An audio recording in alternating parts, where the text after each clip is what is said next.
Hey guys, welcome back. Today we're going to have a little bit of a cautionary message. I'm sure everyone's seen this at some point, somewhere. You've seen posts, mostly by Logan, about liquid marketplace.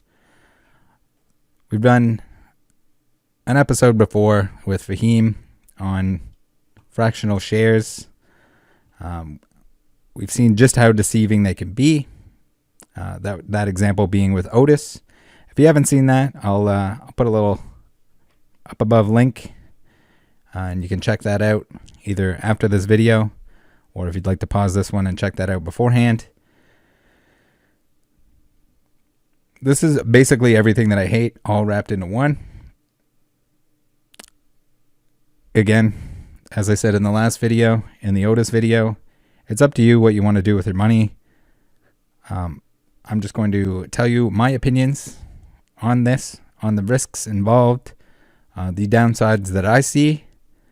Maybe this is still for you afterwards, but I'd just like to put out something that's a little bit cautionary.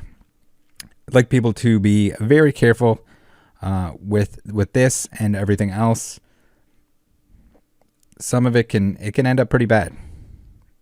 Whether or not this is the same thing, I'm open to having my mind changed. But I'm going to give you my perspective on it at the moment. As I mentioned, this is a lot of the things that I really dislike about the hobby, all wrapped into one. We have fractional shares. I don't see the point. I don't get it. And we'll get into that more. We have either misrepresentation of prices or estimates, which could easily be incorporated into this. We've seen even recently countless times where that $900,000 PSA 7 Illustrator that keeps being quoted. We've seen numerous trades that are quoted as dollar values in terms of these high ticket items. I had somebody recently in a video be like, "Oh, who cares? We can't afford these items anyway. What does it matter if the prices are inflated?" Well, here's a great example of why Joe Schmo, the guy that's working at a anywhere from minimum wage to all the way up to reasonably wealthy. Here's an example of how they can get their hands on an item that is extremely valuable, and where these prices, these mega inflated, imaginary, record-breaking PWCC fake sales that aren't paid for. This is why it matters. This is a great example of why it directly affects not just the trickle-down market effect that fake prices or misrepresented prices can lead to, but this is directly involved. You don't even have to have the money. It's in their own slogan. You can own a piece of anything. Go own the most rare and exclusive and expensive stuff. Because you can't buy it on your own. Then, not only that, but we also have crypto and NFTs, which are mixed in. This is the thing of nightmares. For those of you that don't know, crypto and NFTs, while they're not always bad intentions driving them, they are extremely prone to pump and dump schemes. We'll take a look at a couple of those later on that are extremely applicable. I don't get it. Why would someone want... Again, grading isn't for me either. But at the same time, at least you physically owned the item when you grade a card for the purposes of selling. I totally understand that. But why you wouldn't want to own physical items within your price range rather than owning a token that represents part of a collectible item, I don't get it.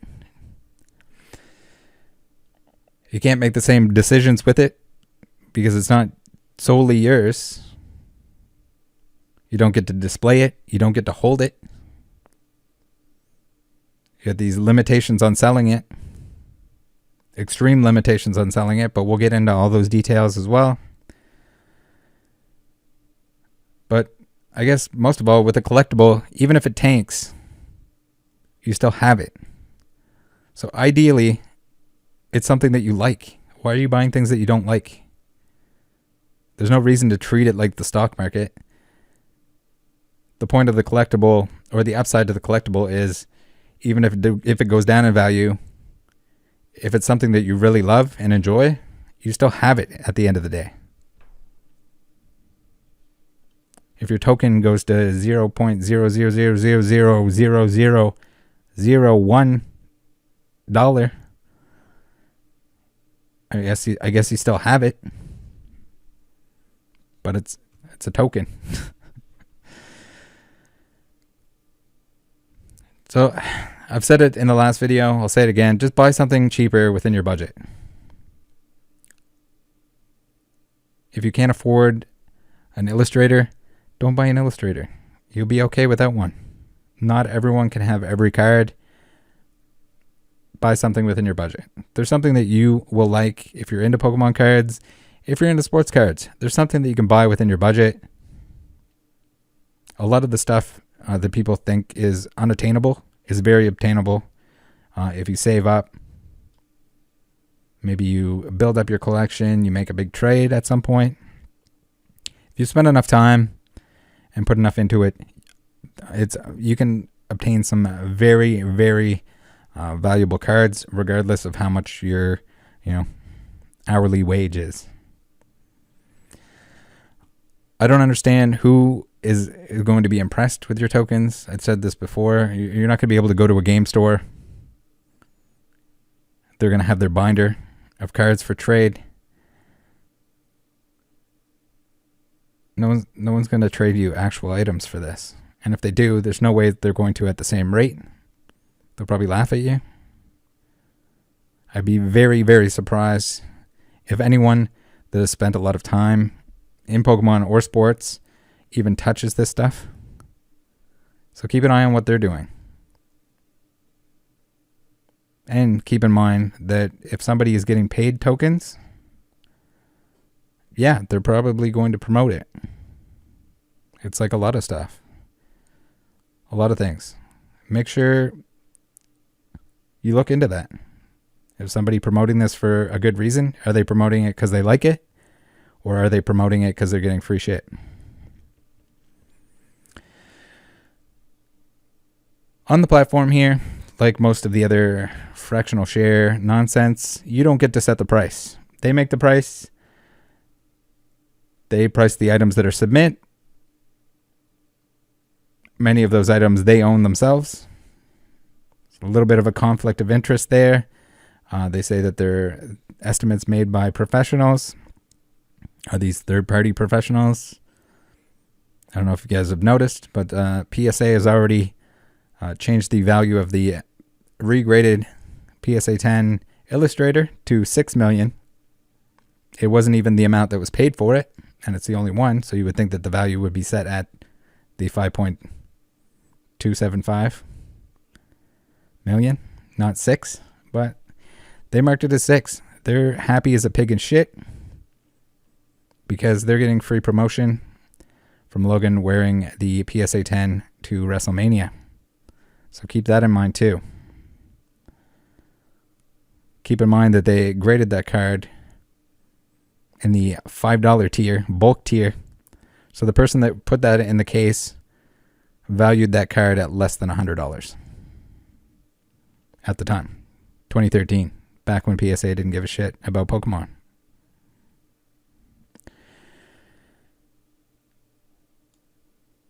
So talking about how you shouldn't be disappointed if something tanks or goes down in value, then we're going to see a lot of that. We already have.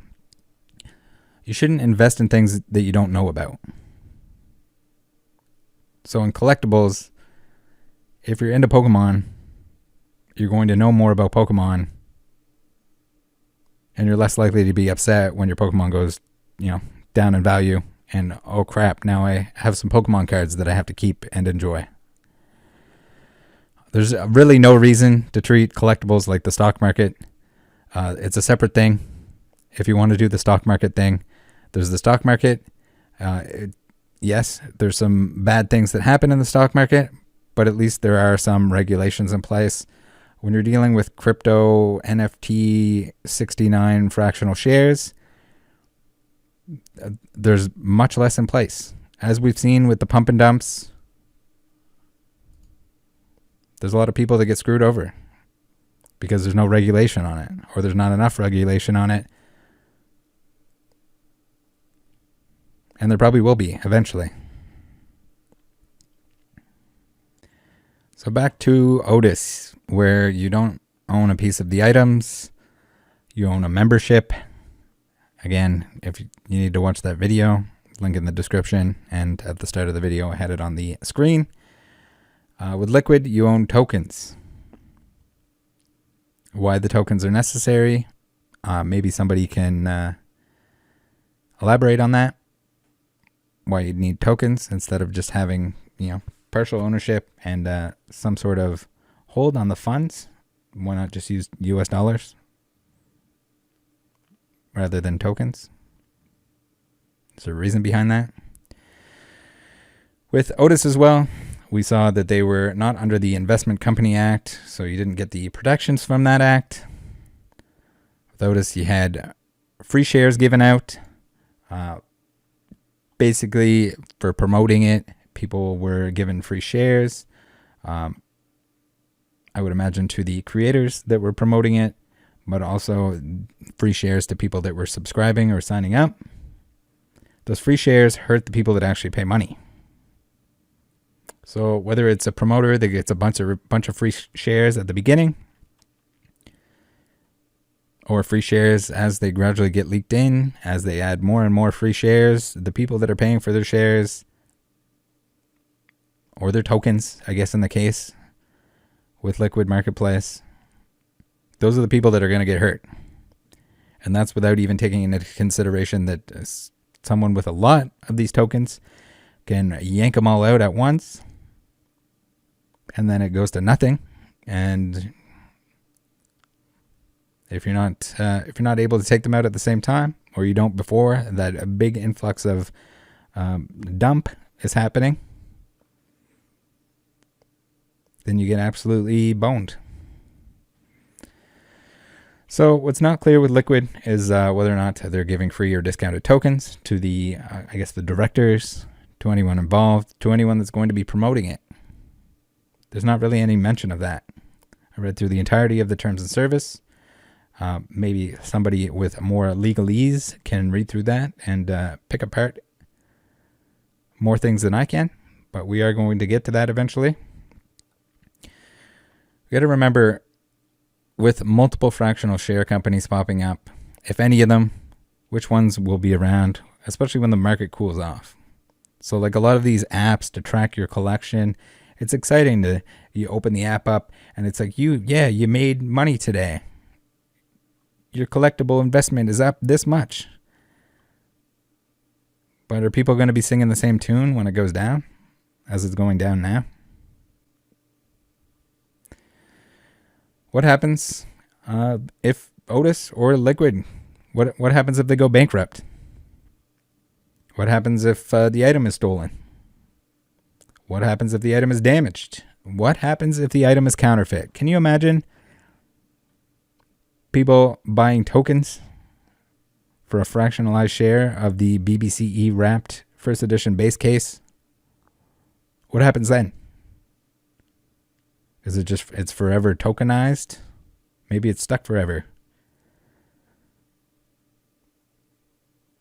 We've seen, I mentioned it in the Otis video, the venture capitalist companies where they focus on only growth to receive funding, and then they have a high chance of bankruptcy. It's similar to the pump and dump in general, and probably something that stemmed into this crypto stuff.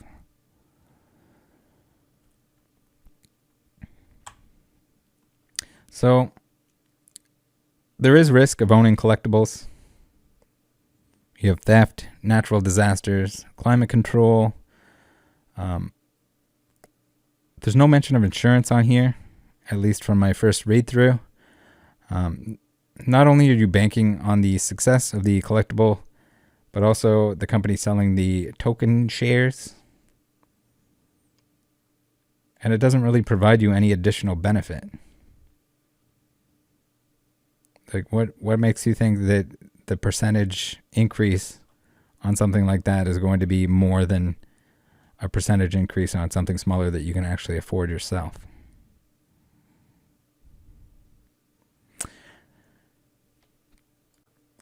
Something really odd is the fact that Liquid Marketplace is out of Canada. I don't understand why I can't find his name on any of the business documents or any of the registered government paperwork. His name's nowhere to be found, but here he's claiming to be co-founder. He's saying it's his company in the videos that he published.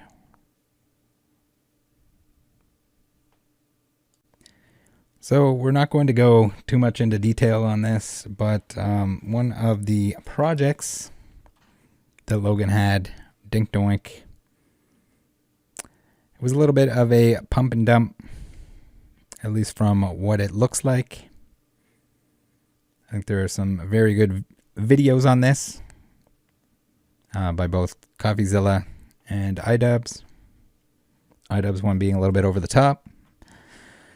But essentially, Logan and friends pumped the living hell out of Dink Doink.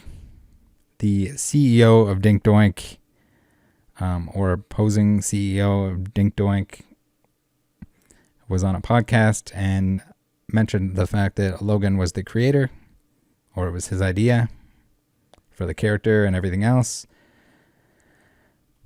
So, what happens when a creator, whether it's intentional or not by the creator, sometimes creators are gathered for this sort of thing to promote these items. They will get paid usually in whatever the NFT or crypto is. They pump the living crap out of it. Usually they withdraw their funds or cash out right away, which causes it to absolutely plummet. And everyone else, as it's termed, gets left holding the bag.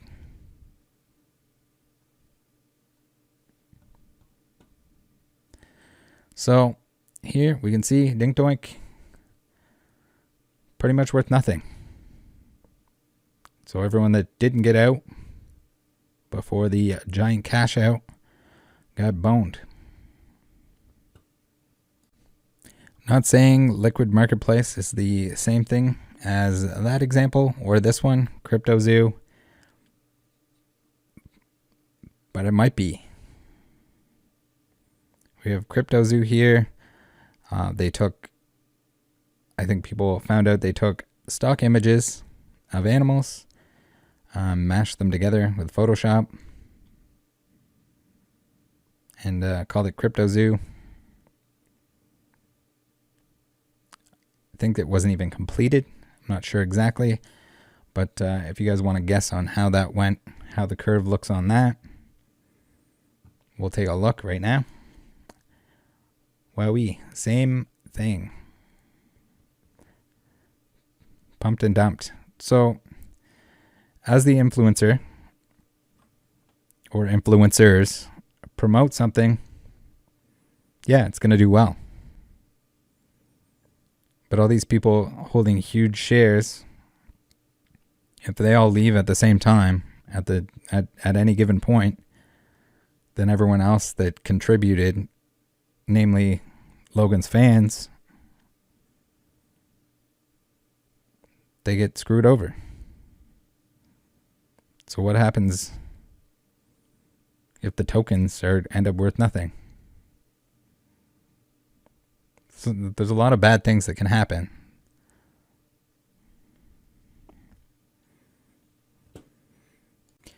All right, back to the Liquid Marketplace website. Again, this is precautionary. I feel like everyone should have this information in front of them before they decide to do anything, whether they want to contribute or partake. I think it's good to know everything that is related, whether it be the Dink Doink, the CryptoZoo, Otis, as a direct comparison. Not exactly the same. There's some tweaks and differences, but just fractional shares in general. Again, all of these things sound good on paper, and they can be good things. They can be used for good things, but they can also be used for a lot of bad things. So we go through here, own something legendary, cool. Achieve the impossible by co-owning some of the most elusive and rare collectibles ever. We have our story, the beginning. Liquid Marketplace began with our passion for collectible items. As the market matured, we saw a tremendous opportunity for growth. We also saw a divide. Growing pieces meant diehard fans and collectors were often priced out. As collectors first, we wanted to change that. So I think this is the worst thing that I can hear from people, because no one's ever priced out of a hobby. Short of some hobby where there's like 10 items and those are the only items and you can't get anything else that's legitimate. There's no such thing as being priced out of sports cards or Pokemon cards. Specific cards, yes. Some Japanese trophy that was won by someone in Japan years ago that you shouldn't really have any nostalgic feelings for. No.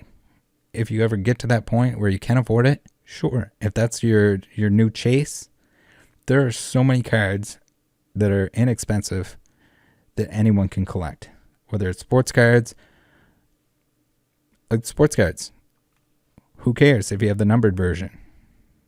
Who cares if you have a patch on there? Maybe there's some patches that are affordable. Maybe it's a certain patch. Maybe it's not. Maybe you have to go get a card signed in person. That should mean more to you than pulling one out of the pack. Same with the autographed Pokemon cards by the artist.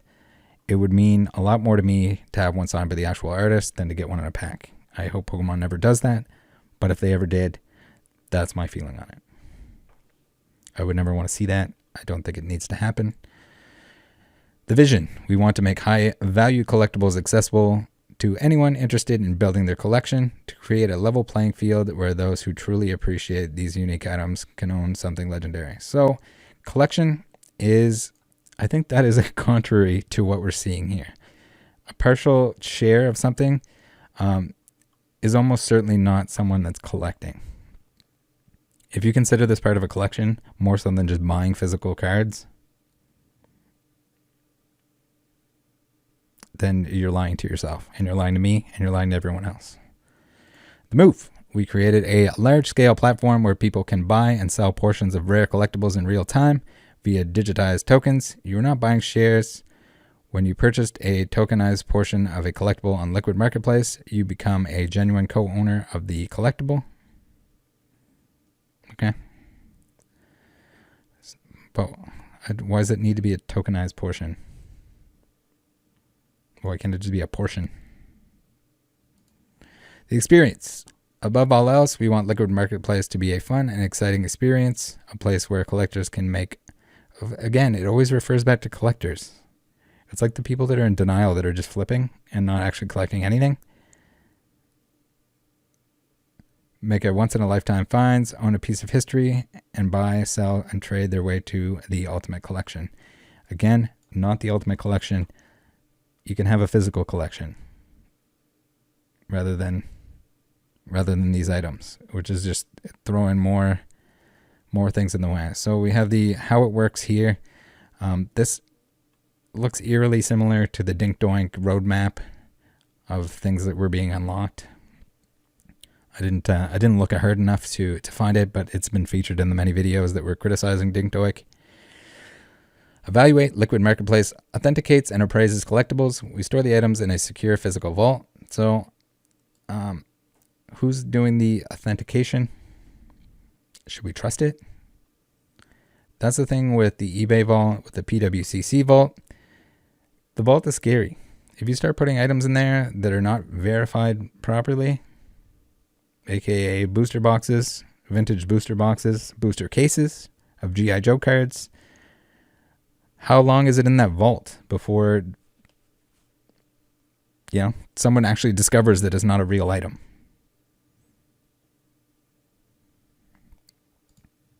I haven't seen what the actual physical vault is or the components, whether it has climate control, whether it's actually secure, where it would be, what it looks like.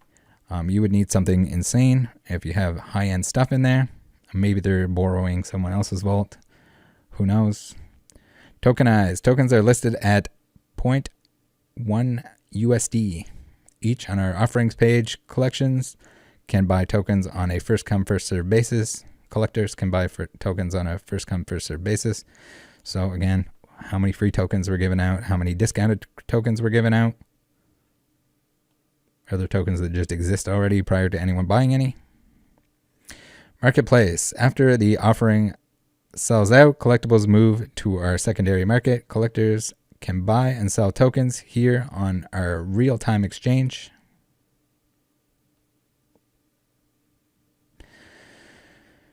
Okay, what we're up to. They got some of the items here. Logan's box. We got a CryptoPunk. Very, very cool. Get an illustrator. Again, some sports cards. Probably most of what's on there belonged to or was acquired by the people who are behind it.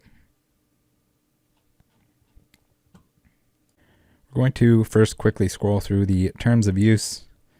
I guess for documentation purposes, but also we'll take a look through some of the points that I find the most worrying. And yes, most terms and conditions by any company are very, very in their favor. I mean, why wouldn't they be? But here, there's a lot of them claiming to not be responsible for anything. And not only that, but they can change anything when they feel like it. The token price can change, the amount of tokens, the amount that you can buy in the start, which is important. But we'll take a look through all of that right now. Make sure we get to the end here. And that's it. So yes, very lengthy read, but I won't sit you guys through all of it. So here we have changes to terms of use and platform. 2.1. These terms apply to the platform, including any updates or supplements. We may change or revise any aspect of these terms or the platform from time to time in our sole discretion by posting the revised terms on the platform or electronically sending you the revised terms. We change the rules when we want to. I guess it applies immediately, according to this. This entire 2.2 section, I think, is a good read. We are constantly innovating the platform to help provide the best possible experience. You acknowledge and agree that the form and nature of the platform and any part of it may change from time to time without prior notice to you, and that we may add new features and change any part of the platform at any time without notice. We may at any time and without notice or liability change, suspend, discontinue, or even terminate any aspect or the availability of any feature of this platform or impose limits on certain of its features, including restricting your access to all or parts of the platform. You agree that we shall not be liable to you or any third party for any modification or termination of the platform or your account, or suspension or termination of your access to the platform or your account, except to the extent otherwise expressly set forth herein. So here's some more covering their butt. You agree that Liquid Marketplace is not liable for any losses you may incur as a result of or associated with any transaction delays or unavailability. So here, if your account is compromised under 3.3 account security, you are solely responsible for the security of your account and any passwords for your account. If you suspect or become aware of any unauthorized use of your password or account, you agree to notify us immediately at support. You must take any steps that we reasonably require you to take to reduce, manage, or report such unauthorized use. Failure to provide prompt notification of any unauthorized use may be taken into account in our determination of the appropriate resolution of the matter. So you're not guaranteed if you get hacked. No guarantee that you're going to have those transactions reversed. You might be out of luck if you didn't react or you didn't deem or do what they deem necessary in order to prevent or help reduce the damage done by anyone that got onto your account. In 4.2, account funding, it seems like they're really trying to distance themselves from the tokens that are being used. You can use the funds in your account to purchase, store, and sell the tokens that represent fractional interests of collectibles on the platform, token or tokens.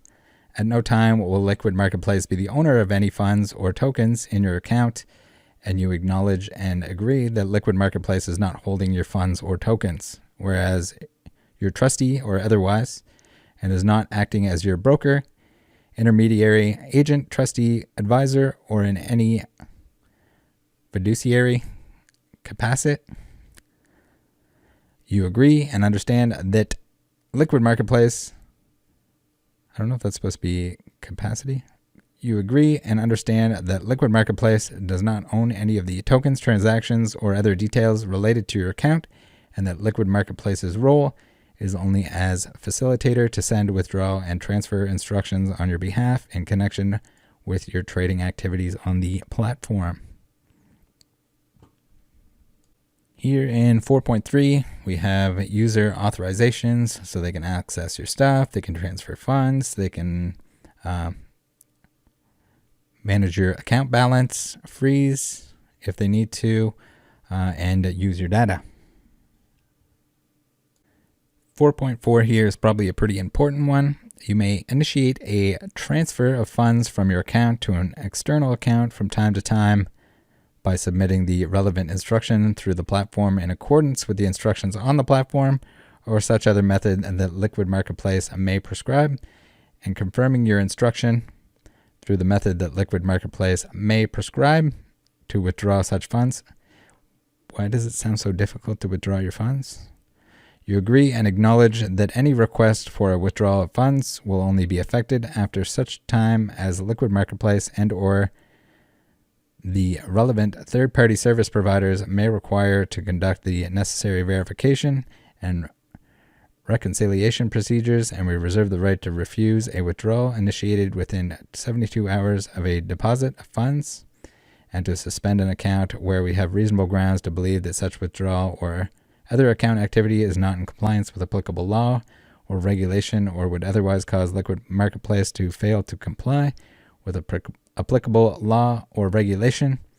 Under no circumstances shall any of A, Liquid Marketplace, B, its third-party service providers, or C, the officers, directors, employees, representatives, agents, suppliers, and service providers of the foregoing be responsible or liable for any direct or indirect losses, including loss of profits, business or opportunities, damages or costs suffered by you or any person in or entity arising from any delay or refusal in effecting a withdrawal or for an account suspension.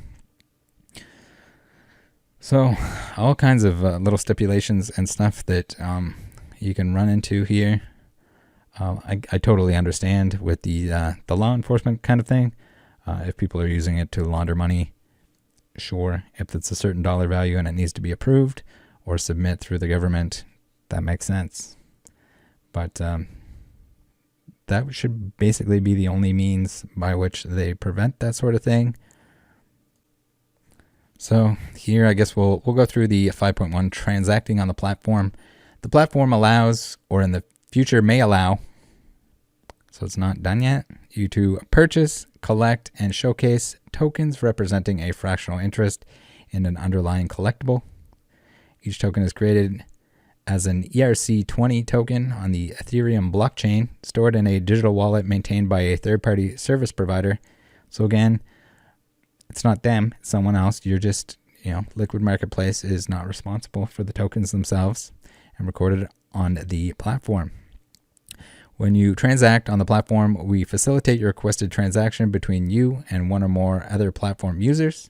Transactions that take place on the platform are managed and confirmed by a third-party service provider. When you execute a purchase of tokens, a purchase in quotations, you do so using funds in your account. We may choose not to process transactions where funds have not yet settled to your account. When you execute a sale of tokens, a sale or a sell, and together with a purchase, a transaction, sale proceeds net of certain fees as defined below are deposited in your account. All transactions take place between users of the platform. Liquid Marketplace is acting in the capacity of a service provider facilitating such transactions and is not a party to any transaction.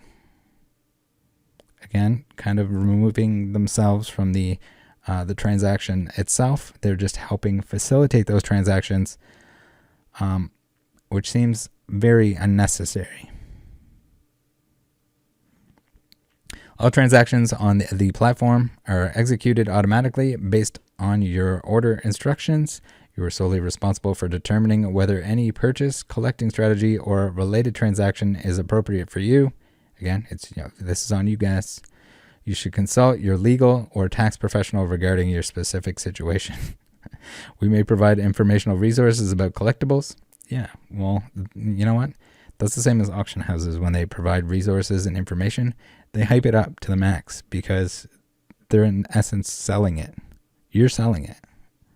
You're selling it in tokens or whatever you want to call them, but you're selling it. You agree that such informational resources shall not constitute legal, tax, financial, or collecting advice of any sort, and you will not treat it as such. Yeah, do not read that and think it's advice. It's not. Even though they make it sound juicy, it's not juicy. So if you're going to actually partake in this, I suggest you read through the entirety of this yourself and maybe get someone to decipher some of it. Better than myself. I'm not a lawyer, so some crazy crypto lawyer might have a better means of explaining this to you than I do and telling you about the actual risk involved. I'm just giving my opinion here. So purchasing tokens. You can purchase tokens in two ways: by buying tokens during the initial tokenization of a collectible on the platform, initial drop, or B, by buying tokens from other users in the platform's marketplace once the initial drop is sold out. Very cool. Now, down near the bottom here, we have an interesting little bit where it says, we reserve the right to change the prices of each token at any time or from time to time at our sole and absolute discretion, and to limit the number of tokens each user is entitled to purchase. So this is that's probably a pretty important part here. So you're buying tokens when they're a certain price, but they can change the price of the token.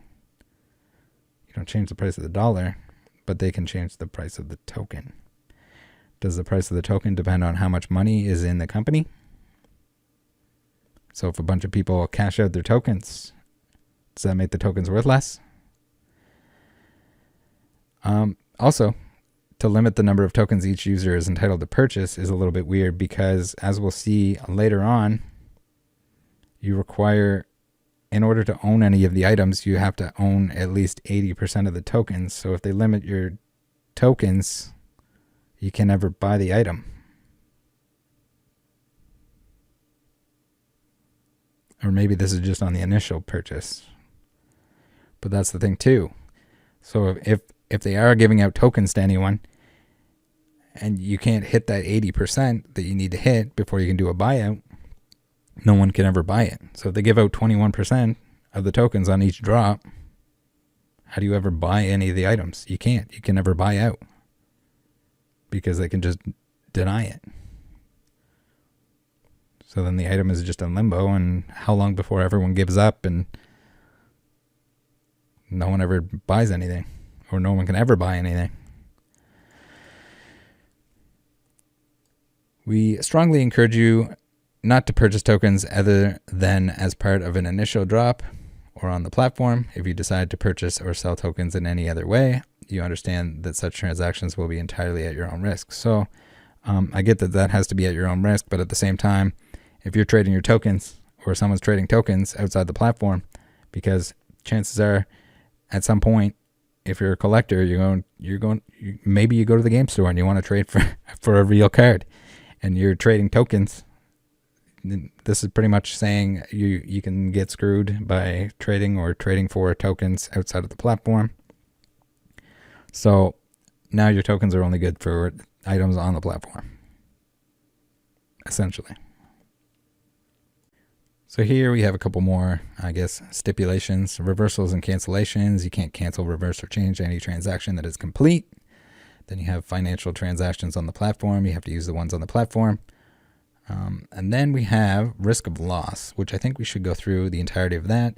You understand and acknowledge the following regarding the tokens and transactions.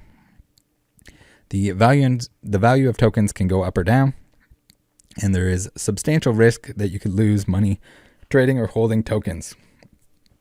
Yeah, no kidding.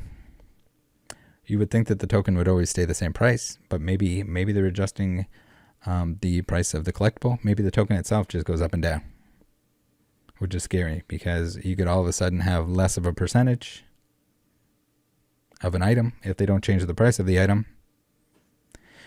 B, the price and liquidity of tokens may be subject to large and sudden fluctuations. Yeah, no kidding.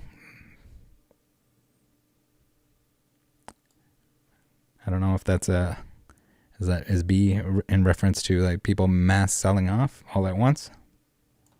Little rug pull. C, legislative and regulatory changes or actions at the provincial, territory, state, federal, or international level may adversely affect the use, transfer, exchange, and value of tokens. Okay, transactions may be irreversible and losses due to fraudulent or accidental transactions may not be recoverable. Sweet. And E, some transactions may be deemed to be made when recorded on a public ledger rather than the time at which you initiate the transaction. So you could run into some stuff here where if the transaction doesn't go through in time, I guess it doesn't count and you can lose money that way. I don't know if it works the other way around or not, but. So here we have responsibility for fees. They go on about how they can change the fees, I guess at any point at their discretion. Responsible for taxes. Yes, I would assume that that makes sense. You are always responsible for your taxes. All right. Part 7, ownership of tokens and collectibles. 7.1, we have ownership of token. For the purposes of this section, own and ownership mean with respect to a token that you have purchased or otherwise rightfully acquired from a legitimate source, and not through any of the Category B prohibited activities as defined below, where proof of such purchase is recorded on the relevant blockchain, because each token is a token on the Ethereum blockchain. When you purchase a token in accordance with these terms, and not through any Category B prohibited activities, you own the token completely. This means that you have the exclusive right to swap your token, sell it, or give it away. Right? You acknowledge and agree that such exclusive right is subject to your maintaining of the security of your account as required pursuant to these terms. Ownership of each token on the platform is mediated entirely by a third-party service provider. Again, third-party guys, not them. It's not them. And the Ethereum blockchain. Notwithstanding the foregoing, Liquid Marketplace maintains a stance of cooperation with law enforcement authorities globally and will not hesitate to seize. Okay, that's reasonable. Right, so as long as they're legal tokens, they're legal tokens. Ownership of collectible. So this is in reference to the person that is submitting the collectible. In order to list a collectible for sale on the platform, the collector, i.e. the owner of the collectible, must enter into a listing agreement with Liquid Marketplace. Pursuant to the listing agreement, the collector will convey all right, title, and interest in and to the collectible to the holders of the token holders representing such collectible. What happens if it doesn't sell out? Does it just forever stay in that stage of limbo where there's still tokens available?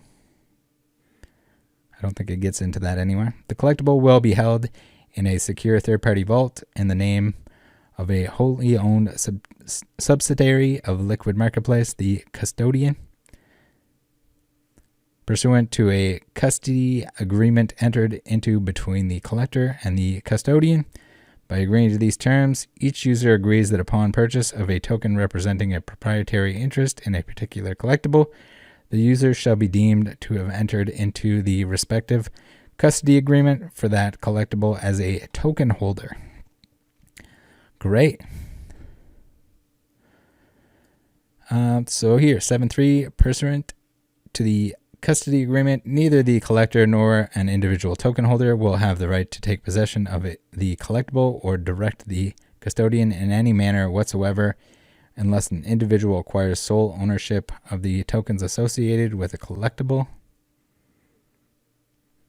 whether through a buyout as defined below or otherwise. The collectible will only be released by the custodian upon tender of 100% of the tokens representing sole ownership in such collectible, i.e. sole title, interest, and right to possession of the collectible. Once an individual owns 100% of the tokens associated with the collectible on the platform, that user may be given the option to take possession of the collectible using the platform.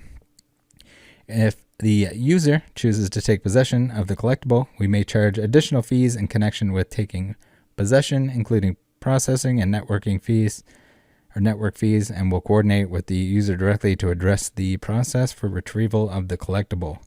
So it doesn't even say what the fees are necessarily. It sounds like they're just going to kind of wing it, whether or not this is maybe they charge actual shipping, but you have like network fees and other fees that are pretty vague. So buyouts, this is a very important part here because, I mean, what's the point of tokening if you can't token them all? Although maybe the purpose is that you can't token them all. We may allow users to purchase all of the tokens associated with a... So why is it we may allow? Shouldn't you always be allowed to? Users to purchase all of the tokens associated with a certain collectible without the other token holders associated with that collectible executing a sale, a buyout.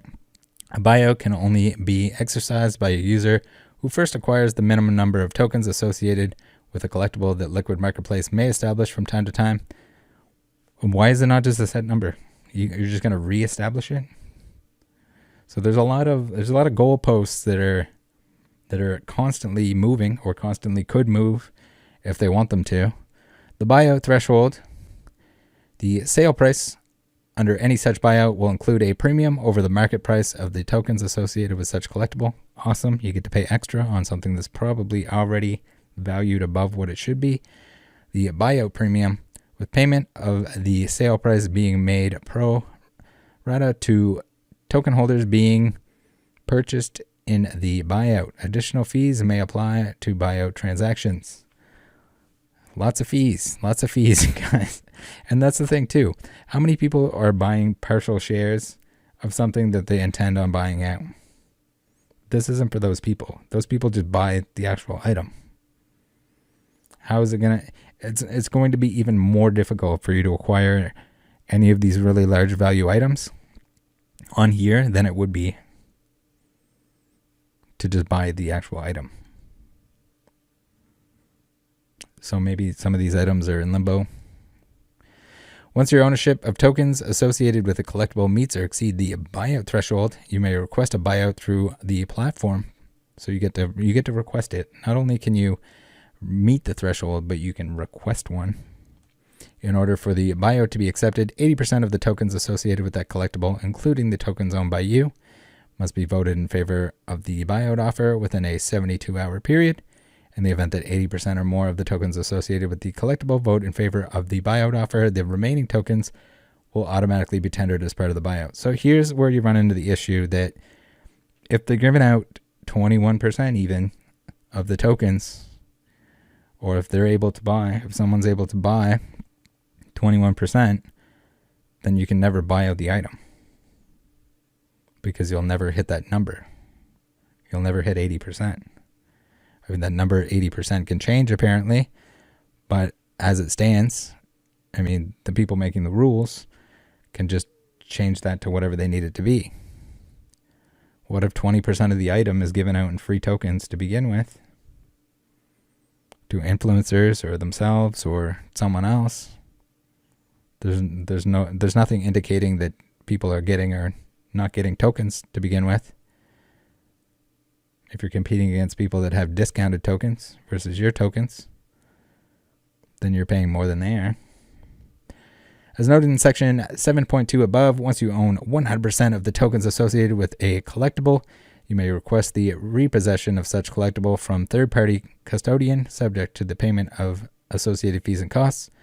So I think the only way that you're going to have these buyouts happen is if the coin cost like tanks, and then the people that can kind of afford to scoop everything up.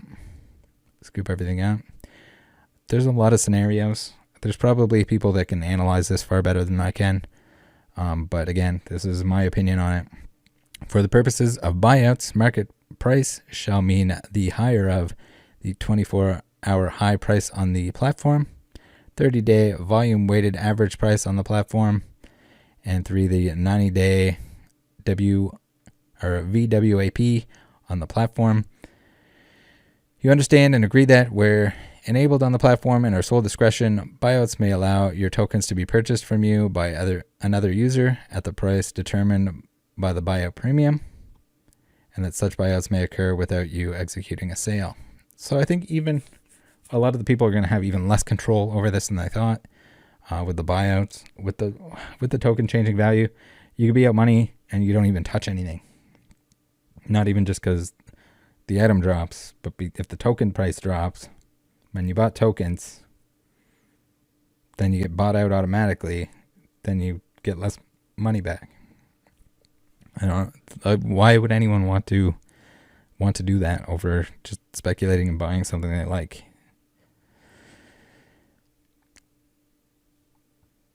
Ownership of platform IP. We own the platform. You acknowledge and agree that we, or as applicable, our licensors, own all legal right, title, and interest in and to all elements of the platform and all intellectual property rights associated therein.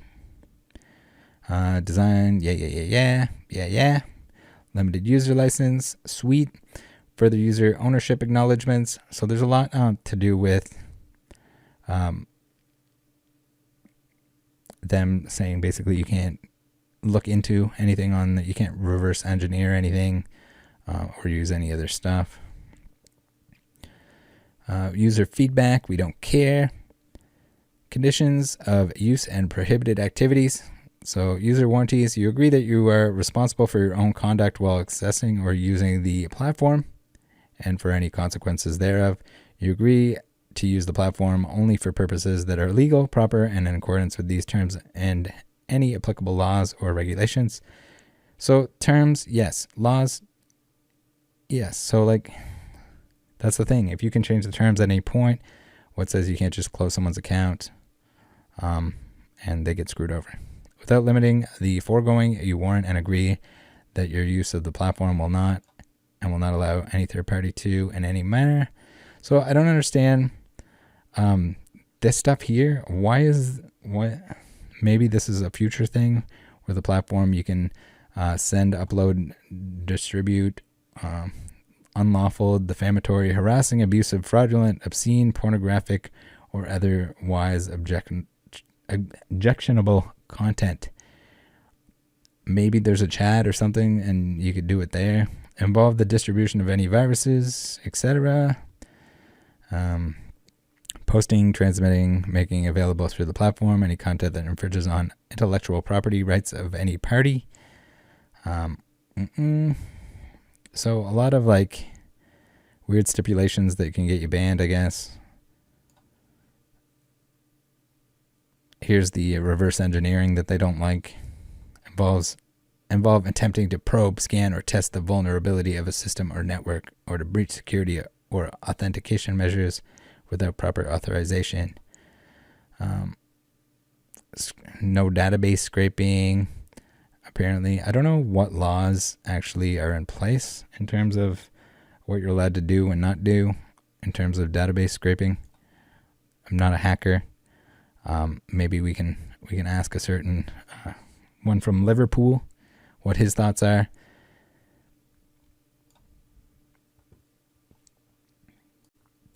So here in 11, we have them basically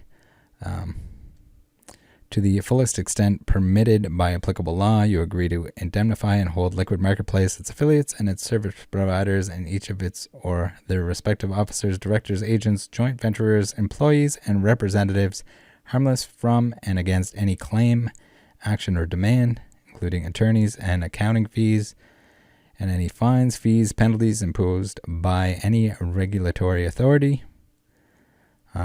So basically saying, hey, you can't, we're not responsible for any legal stuff. Here we have dispute resolution, binding arbitration, not applicable to Quebec residents, apparently. To the full extent permitted by applicable law, you are agreeing to give up any rights to litigate claims in a court. Other rights that you would have if you went to court may also be unavailable or may be limited in arbitration. You hereby expressly give up your right to have a trial by jury where applicable. To the fullest extent permitted by applicable law, you hereby expressly give up your right to participate as a member of a class of claimants in any lawsuit, but not limited to class action lawsuits involving any such dispute. Interesting. Binding arbitration. All disputes arising out of or in connection with this contract or in respect of any defined legal relationship associated therewith or derived therefrom shall be referred to and finally resolved by arbitration under the International Commercial Arbitration Rules of Procedure of the Vancouver International Arbitration Center, subject to the following. So maybe we can get some lawyers to speak on this, how much of it is true, BS, what it actually covers, if it doesn't cover anything and it's just there for the sake of being there. But that's pretty much it. See if we can find anything else here. A limitation of liability. You understand and agree that we, our parent, subsidiaries, affiliates, and licensors will not be liable if to you or to any third party for any indirect, incidental, special, consequential, or exemplary damage which you may occur, howsoever caused, and under any theory of liability, including without limitation, any loss of profits, links to and from external platforms, additional terms for mobile applications, general. So we have the entire agreement here. Again, guys, be careful. Be very, very careful. It says down at the bottom, if you have any questions or comments about these terms or the platform, please contact us. I'm sure they can clear it up for you. And then also, I don't know if it'll let us at the bottom here. We can look at the fee schedule, although it seems like that can just change whenever they feel like it. Transactions and activities carried out on the Liquid Marketplace platform will incur fees in accordance with this fee schedule. This fee schedule may be amended from time to time at our sole discretion. Capitalized terms not defined within this fee schedule have the meanings ascribed to them in our terms of use. So here we have, these are the current ones, if anyone needs to look back and see if they changed. Though I think that they just have to notify you or change it on the website, and they are permitted to change those fees. So whether or not they're the same price now as they will be later on when you're using the platform, different story. I think that's pretty much it for now, guys. Again, if you are knowledgeable in the legalese that is on the terms and conditions here, please reach out to me. I'd love to hear your thoughts on it. Love to hear you guys, what you think in the comments. I'm sure I'm going to piss a lot of people off with this video, but I felt like I should make it. I mean, it's happened twice already where people got burned for a lot of money. Is this going to be strikes free? I couldn't, within good conscience, not make this video. I know people are going to be mad at me, but at least the warning is there. Thanks for tuning in. Join the Discord. See you next time.